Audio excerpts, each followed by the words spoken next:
যুক্তরাষ্ট্রের president Donald Trump ও রাশিয়ার president Vladimir পুতিনের মধ্যে বৈঠক হতে যাচ্ছে আলাস্কায়।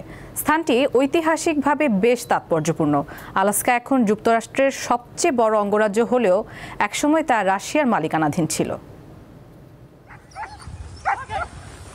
জিওলজিক্যাল আলফা মেল হিসেবে পরিচিত ট্রাম্প পুতিন বৈঠকের আগে আলোচনায় এসেছে তাদের বৈঠকের স্থান। বৈঠকটি আলাস্কার অ্যাঙ্করেজে অবস্থিত জয়েন্ট বেস এলমেন্ডফ রিচার্ডসন নামে একটি সামরিক ঘাঁটিতে অনুষ্ঠিত হবে। স্নায়ুযুদ্ধের সময় সাবেক সোভিয়েত ইউনিয়নের হুমকি মোকাবিলায় ব্যবহৃত একটি মার্কিন সামরিক ঘাঁটিতে পুতিনের সঙ্গে বৈঠক করতে চলেছেন ট্রাম্প।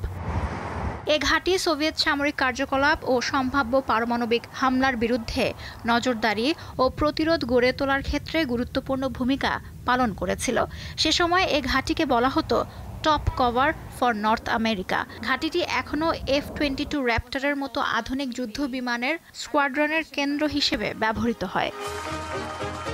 তবে সবচেয়ে মজার বিষয় হলো 158 বছর আগে এই আলাস্কাই মাত্র 72 লাখ মার্কিন ডলারে যুক্তরাষ্ট্রের কাছে বিক্রি করে দেয় রাশিয়া। আর ইউক্রেন যুদ্ধের সমাধান সূত্র খুঁজতে সেখানেই বৈঠকে বসতে যাচ্ছেন ট্রাম্প পুতিন। কূটনৈতিক বিশ্লেষকেরা আশঙ্কা করছেন এই আলাস্কাতেই এবার পুতিন শতাব্দীর সবচেয়ে বড় ভূমি বিনিময় চুক্তির প্রস্তাব নিয়ে হাজির হবেন। আর এ চুক্তি স্বাক্ষরিত হলে যুদ্ধবিরতির বিনিময়ে সার্বভৌম ভূখণ্ডের একটি অংশ ছেড়ে দিতে বাধ্য হতে পারে ইউক্রেন। ইউক্রেনের প্রেসিডেন্ট ভলোদিমির জেলেনস্কিকে ছাড়া এই বৈঠককে আর চোখে দেখছেন ইউরোপীয় নেতারা।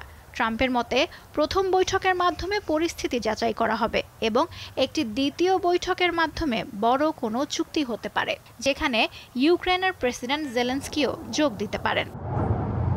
লুৎফা ফৌজিয়া, দীপ্ত, বার্তাকক্ষ।